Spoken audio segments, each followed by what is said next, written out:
जय श्री सीताराम। मित्रों, आइए एक प्यारी सी कथा सुनते हैं। ओम नमो भगवते वासुदेवाय नमः। एक राजा था।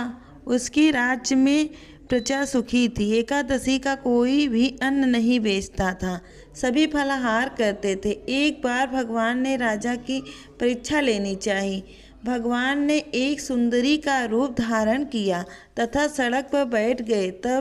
तभी राजा उधर से निकला और सुंदरी को देखकर चकित रह गया। उसने पूछा, हे सुंदरी, तुम कौन हो और इस तरह यहाँ क्यों बैठी हो? तब सुंदरी स्त्री बने भगवान से बोली, नगर में मेरा कोई जान पहचान नहीं है, किससे सहायता मांगूं? राजा उसके रूप पर मोहित हो गया। राजा बोला, तुम मेरे महल में चलकर मेरी रानी बन के रहो। सुंदरी, मैं तुम्हारी बात मानूंगी, तब तुम्हें राज्य का अधिकार मुझे सौंपना होगा। सुंदरी कहती है, राज्य पर मेरा पूर्ण अधिकार होगा।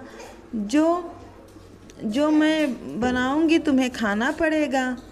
राजा उसके रूप पर मोहित था, अतः उसकी सभी शर्तें स्वीकार कर ली। अगले दिन एकादशी थी।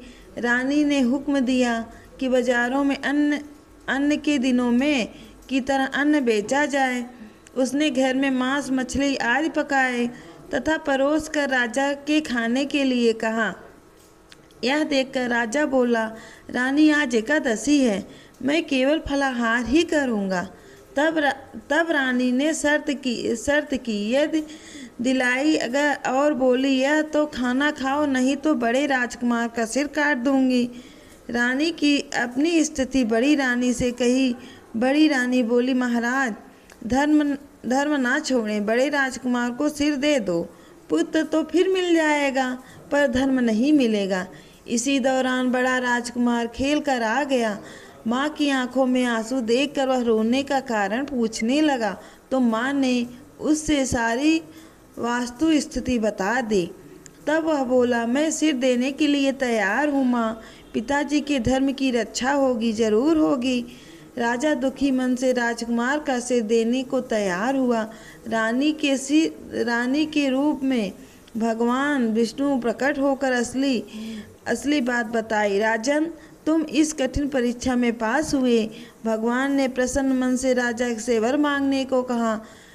तो राजा बोला, आपका दिया सब कुछ है, आप मेरा उद्धार कीजिए। ओम नमो भगवते वासुदेवाय नमः।